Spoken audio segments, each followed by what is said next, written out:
the Johnson Wax Program with Fibber McGee and Molly.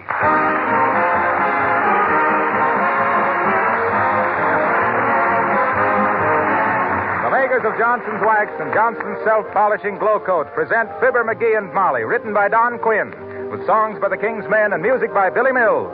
The show opens with New Sun in the Sky.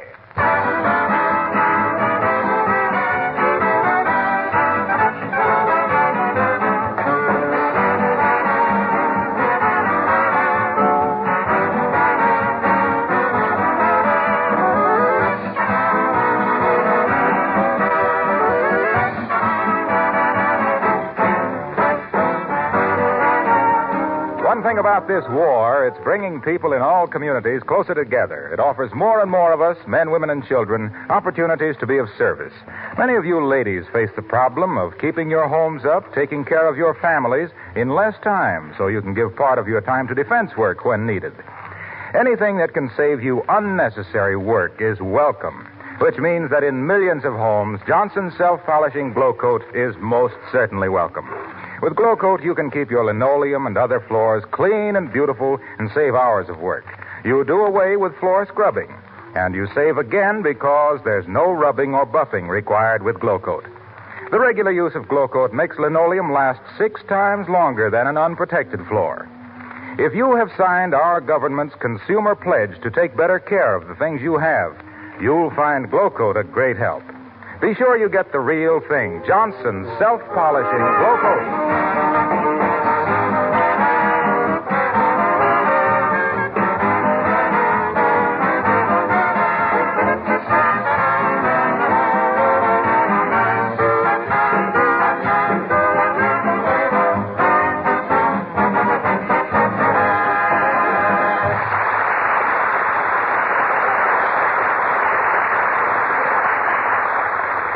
We indignantly deny that Wistful Vista is a one-horse town, but we cheerfully admit that the McGees are a one-horse family. And here with Lillian, that's the horse, in the garage, and her co-owners in the living room, one lying on the sofa and the other knitting, we find Fibber McGee and Molly.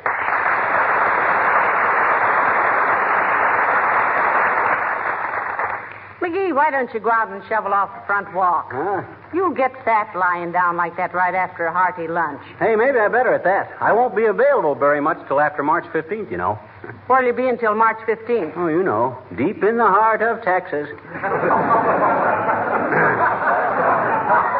Wow. The way our outgo eats up our income. Hey, that reminds me. Did you feed the horse? Yes, I fed her while you were snoring here on the sofa. I was not snoring. I'm merely a baritone breather. What'd you give Lillian? Did you give her her oats? Yes, but she didn't seem to like them very much. I never heard of an nag that didn't like oats. Must be off her feed. Yes, she probably looked in the window and saw you eating like a horse and got jealous. No kidding, Molly. Wouldn't she eat her oats? Well, not all of them. Maybe I put too much cream and sugar on them. Cream and sugar on Lillian's oats? Oh, my goodness. Yeah, and then I tried her with some cornflakes. She liked those fine. She ate 4 boxes of them. 4 boxes? Oh, well, that ain't so much for a growing horse. Say, you know, McGee, she's got bad table manners, too. Huh? She kept blowing the cornflakes off the spoon like this, you know. I guess I better feed her myself after this, Molly. I know more about... Come in. Well, I'll be Horatio K. Boomer. Hello, Mr. Boomer. Good day, my dear, and a tittering Tuesday to you, titmouse. Haven't seen you for a long time, Boomer. What you been doing?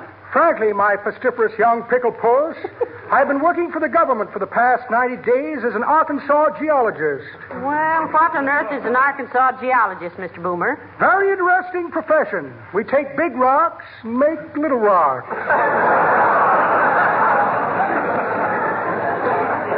I catch on. One of those jobs where you're board and room are thrown in after you are. Exactly. By the way, Boomer, I never been dunked in a dungeon myself. What kind of food do you get? Not bad at all, bug face. I remember one night I had a tasty appetizer of stuffed eggs Romanoff, a delightful pourri de Mongol, julienne, romaine salad with Russian dressing, breast of guinea hen under glass, an artichoke with hollandaise, and a bit of camembert with my demitasse. Well, heavenly days, that sounds like a New York restaurant. It was, Golden Girl, it was. Unfortunately, I was reapprehended that same evening and returned to the Bastille, where slum conditions prevail. Which isn't bad if you care for slum. Well, what'd you stop by here for, Boomer? Want us to join the Crook of the Month Club? That's very good, Limberlip, very good. And clean, too. I can tell that one to my mother when she gets out. But I just stopped in to request a small favor. What's the favor, Mr. Boomer? Just wondered if I could leave this suitcase in your care for a day or so. What? What's in it? A few valuables belonging to an old aunt of mine. She's moving and doesn't want this stuff lying around. Oh, well, all right, Mr. Boomer. We'll take care of it. Is your aunt moving today? Yeah, she is, my dear. Seems that her husband, my Uncle Winthrop, by marriage on my father's side, he was the only one who was on father's side. Anyway, it seems he had a little printing press in the basement that made too much noise. Well, the neighbors complained? No, but we began to suspect it was being heard in Washington, D.C. If you know what I mean. If you do, keep your trap sharp. Thank you very much, Glamagam, and a stiff little nod to you, little stiff.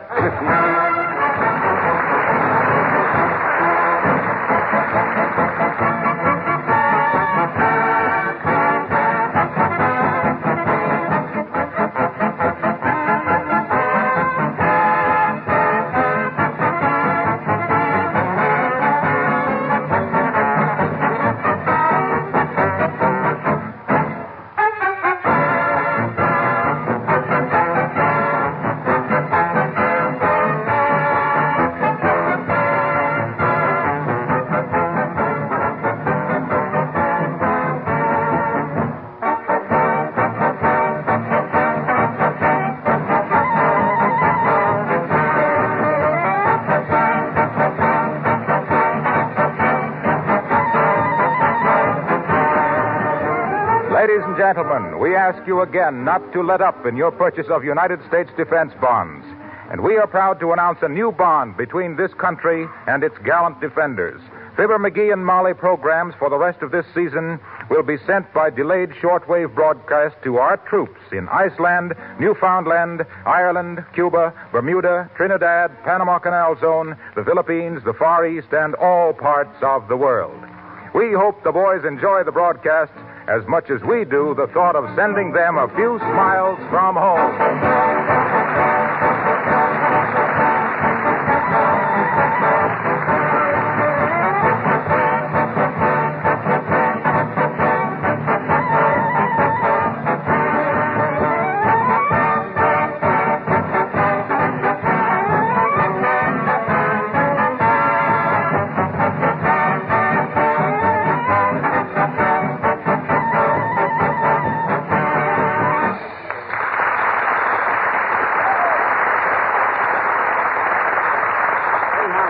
You suppose we did right by keeping this suitcase for Boomer? Well, I don't know why not, McGee. Though that was a ridiculous excuse, his dear old aunt moving. Yeah. I suppose it's full of counterfeit dough or stolen goods or hot inner tubes or something. I got a good notion to open it. McGee, you'll do no such a thing. Huh? It wouldn't be right or decent.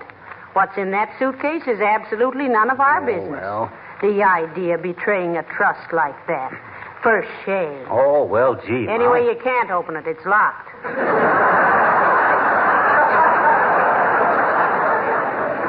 How do you know? Well, my hand accidentally bumped against the latches 2 or 3 times, and it didn't open. I'll bet I could get it open. Give me a hairpin. I will not. It's one thing to have it open accidentally, and quite another thing to deliberately break into it. Well, I guess you're right, Molly. After all, Boomer did trust us with it. Why, of course he did. Yeah? And if we're not the kind of people who can be trusted with a little suitcase, I'll bet it would spring open if you knocked it off the table.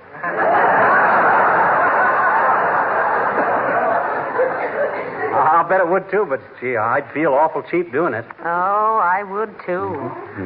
Is the table high enough? No, the bookcase would be better. It's higher. Okay. Now, if I leave it up here on the bookcase. That's it. Now, if somebody should slam the door hard and it jarred off onto the floor and sprung open, nobody could blame us. That'd be an act of Providence. See who that is, Providence. Come in. Oh, hello, Abigail. How do you do, my dear? And Mr. McGee? Hi, sis. What's amiss? Why, nothing at all, Mr. McGee, really. I merely wish to make some inquiries regarding the horse you purchased last week. Oh, why, certainly, Abigail. Well, you tell her, Molly. You braided Lillian's hair this morning, so you'll know the main facts. Mr. McGee, I just adore listening to you when you're in one of your humorous moods. That was it, too. Do tell some jokes. Okay. Well, it seems there was a traveling salesman. McGee. Just what was it you wanted to know about Abigail Lillian? Lillian Abigail. Natural mistake. Well, first, my dear, first of all, is she well broken to the saddle? Oh, she's a riding horse, all right, Uppy. What kind of saddle do you like? Kentucky, McClellan, English, or Western? Well, I personally prefer a modified English type, Mr. McGee. I have jodhpurs, you see. Oh, you poor thing.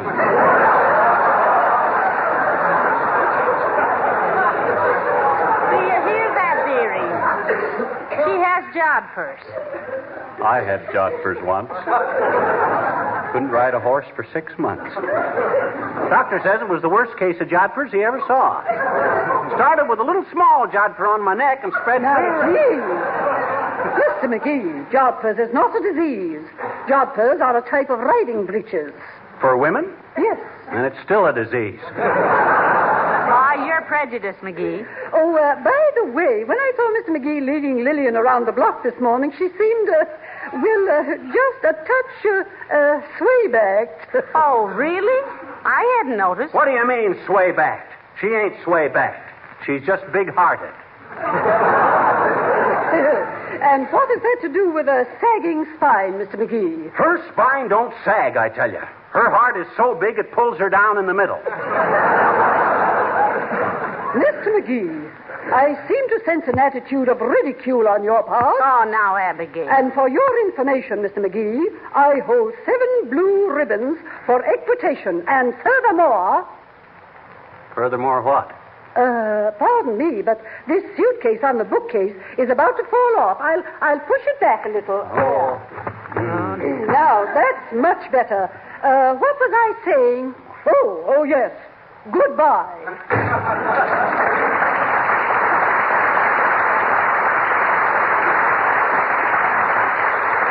Equitation, my eye. Suppose she is a good swimmer.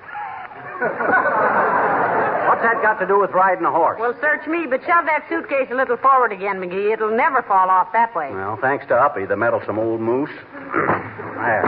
There we are. It'll fall now if a mosquito winks at it. Where can we get a mosquito at this time of year? I was just speaking metaphorically. What I meant to say... Hello, folks. Say, I hear you have a house guest. House guest? Yeah, somebody named Lillian. Oh, yeah, Lillian. Yeah, she's a great kid, too, Harlow. She's out right now. Well, I'd like to meet her sometime. Blonde or brunette? Well, I don't know. I'd say she's almost a platinum blonde, wouldn't you, McGee? Yeah, with big brown eyes, Harlow, nice white teeth, and the softest lips. Oh, boy. Is she married? I don't think so. Is she, McGee? I think she was once. Some old horse named Prince, I think. He's in the Army now. Last I heard of him, he was, well, I think he's just under a major.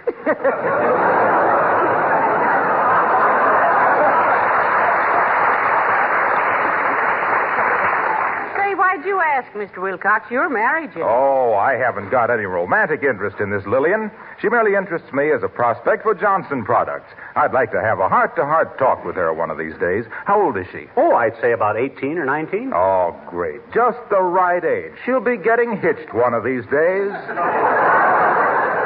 And have a little home of her own. And I hate to think of a girl settling down without knowing about Johnson's wax and Johnson's self-polishing glow coat.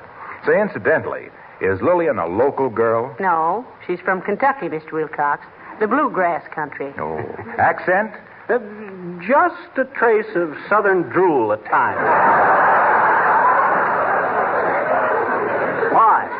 Well, these southern girls sure know how to make a home. Famous old southern hospitality, you know. The old mansions down there have always been great users of Johnson's wax. That's why some of them have been so well preserved. And it's even more important now, isn't it? It surely is. And there's nothing like Johnson's wax to give longer life and better wear to wood and enameled products and 1,000 other things. Just like Johnson's self-polishing glow coat beautifies and preserves linoleum with a minimum of expense and work. Gee, I wish Lillian were here so I could tell her. Well, now, you come back any time, Mr. Wilcox. We'll be glad to introduce you. If you really want to make a hit with her, Harlow, bring her an apple or a carrot. Oh, vegetarian, eh? Strictly. Say, I've got a great idea. Huh? My wife is going to a fashion show at the Bonton tomorrow. I'll have her call Lillian and invite her to go along. How's that? Oh, well, now, I don't know. Oh, now listen, a girl's got to get out and meet people. She's got to get out. She can't just hang around home and eat carrots and apples. What do you think she is, a horse?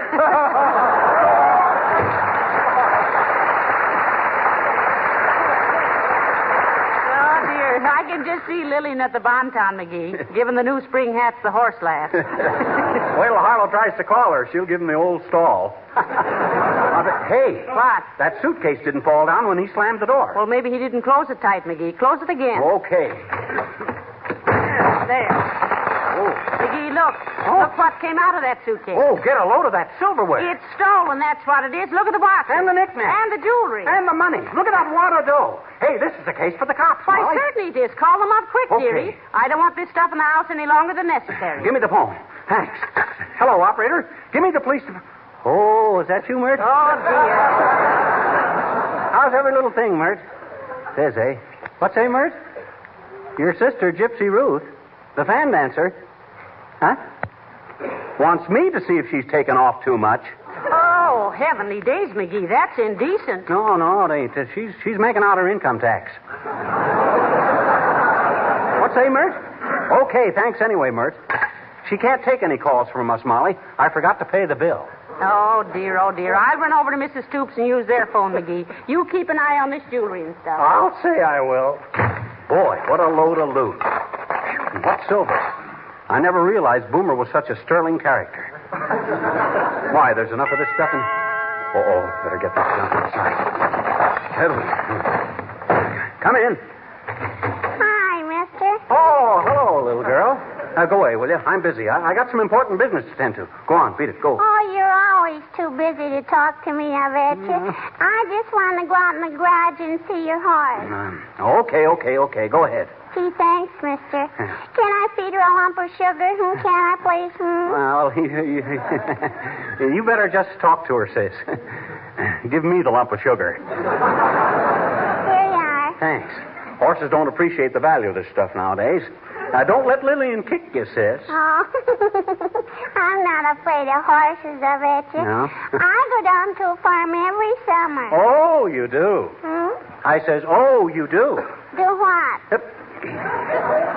Go down to a farm every summer. Gee, so do I. That's what I... Oh, all right. Go on, sis. Go see Lillian. All right. I want to see her little baby, too. Baby? Our horse hasn't got any baby. Oh, yes, she has, I bet you. Oh, no, she hasn't. Oh, yes, she has. Oh, no. What makes you think our horse has a baby? My daddy said so. Oh, he did, eh? Your daddy done told you, huh?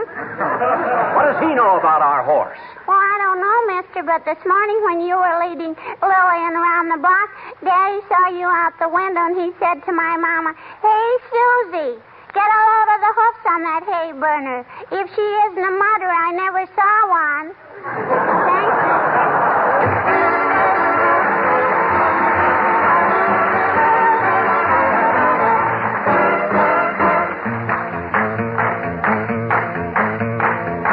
King's Men and deep in the heart of Texas. Hi-yippee-yippee-yippee-yay. The stars at night are big and bright. Deep in the heart of Texas, the prairie sky is wide and in the heart of Texas. The sage in bloom is like perfume. Deep in the heart of Texas. Reminds me of the one I love.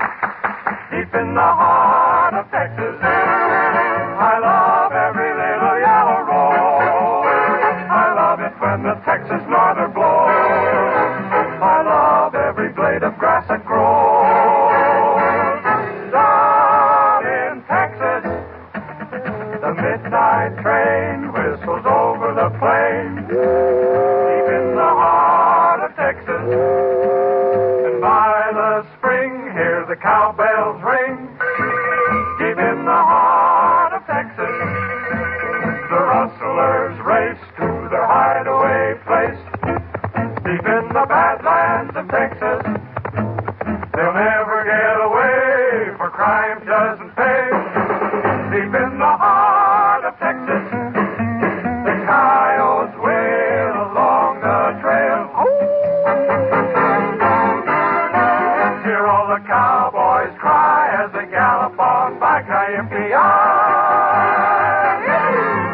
I love to listen to the bawling of the cattle. I love to ride around the prairie in the saddle. So let the doggies cry. I want to live and die. Deep in the heart of Texas. Yippee-ki-yay.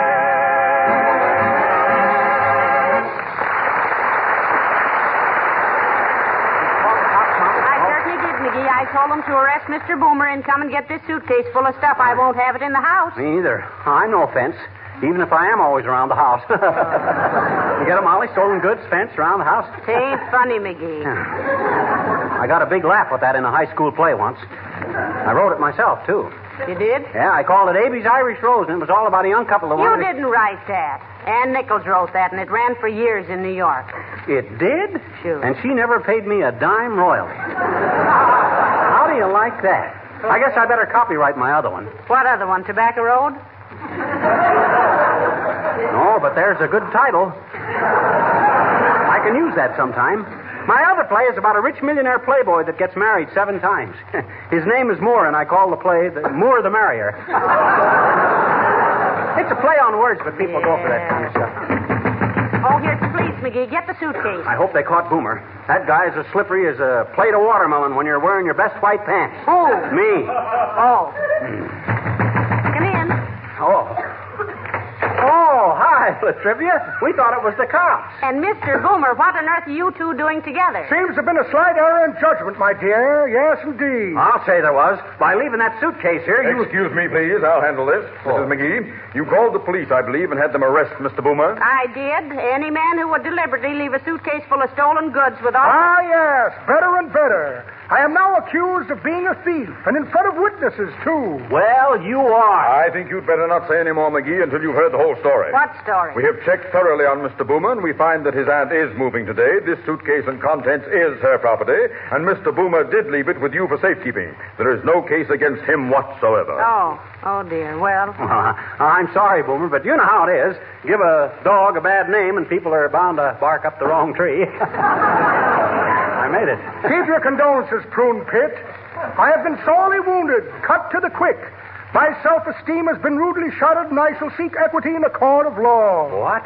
My attorneys, Wagstaff, Wormser, Clamwell, Offendorfer, Bergheim, O'Toole, and a sightly wench in their outer office,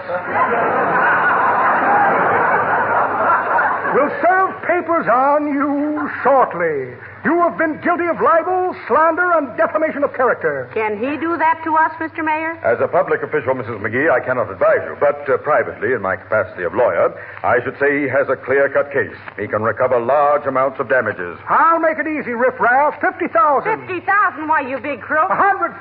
Oh, yeah? I bet you planted that suitcase here on purpose, knowing that we couldn't resist the knowing that it might come open, and then you could sue us.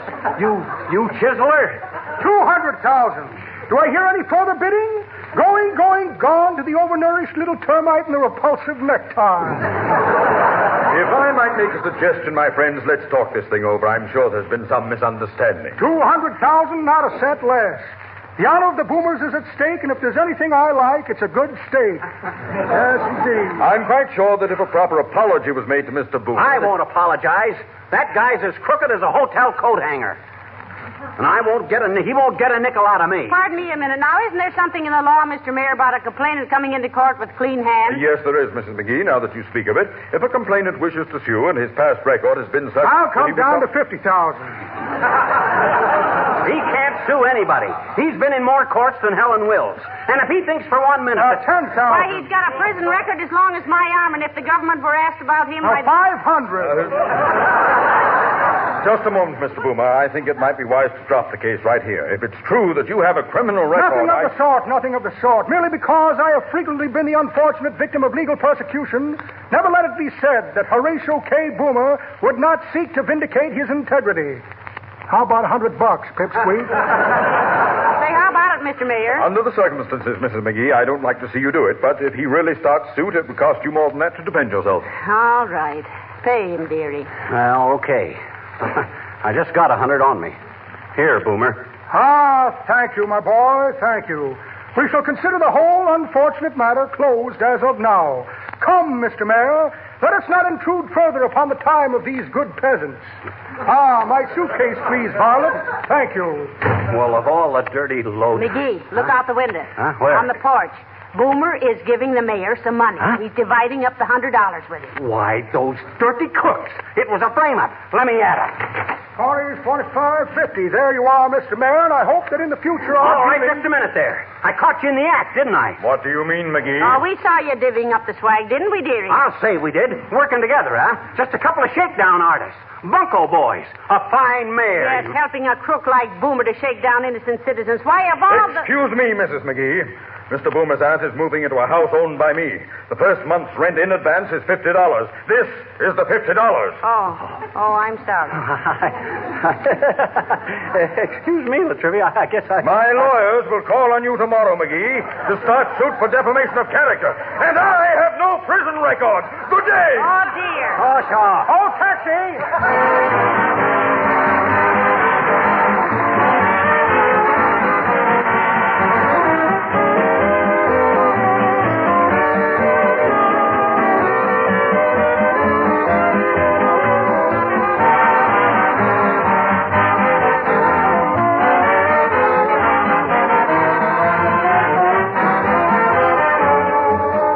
Everybody has had the experience of rubbing a nice red apple to make it shine. But few people realize that the apple shines because it is protected with a coating of wax. The petals of the rose are also wax protected. So marvelously does nature safeguard the life and beauty of her kingdom. Centuries ago, man began to copy nature by using wax for protection. Over 50 years ago, S.C. Johnson perfected a blending of waxes for use on floors. Today, Johnson's wax is used in millions of homes, not only for protection of floors, furniture, and woodwork, but also to bring greater beauty to our homes. A Johnson waxed floor grows more beautiful every day. Floors that are waxed never need scrubbing. They're easily cleaned, and work is saved throughout the year. Be sure always to have genuine Johnson's wax, either paste, liquid, or cream, in your home. It has over 100 labor-saving uses.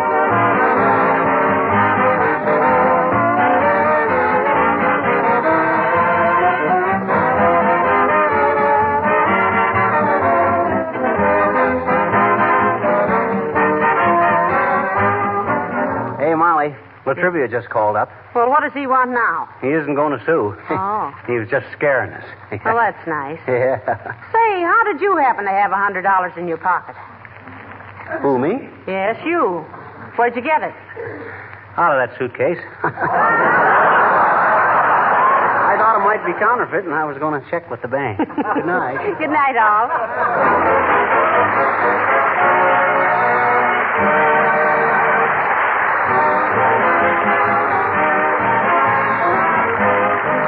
This is Harlow Wilcox, speaking for the makers of Johnson's Wax Finishes for Home and Industry, inviting you all to be with us again next Tuesday night. Good night. Have you looked carefully at the paint job of your car recently? chances are it needs cleaning and polishing, an essential part of any program of better car maintenance. You can give your car back its original showroom shine with Johnson's Car New, the labor-saving polish that both cleans and polishes in one application, 2 jobs at once in quick time. It's no fun driving a car that's dull and dingy. Why not make a note now to buy a can of Johnson's Car New tomorrow? It's spelled C-A-R-N-U. This program came to you from Hollywood. This is the National Broadcasting Company.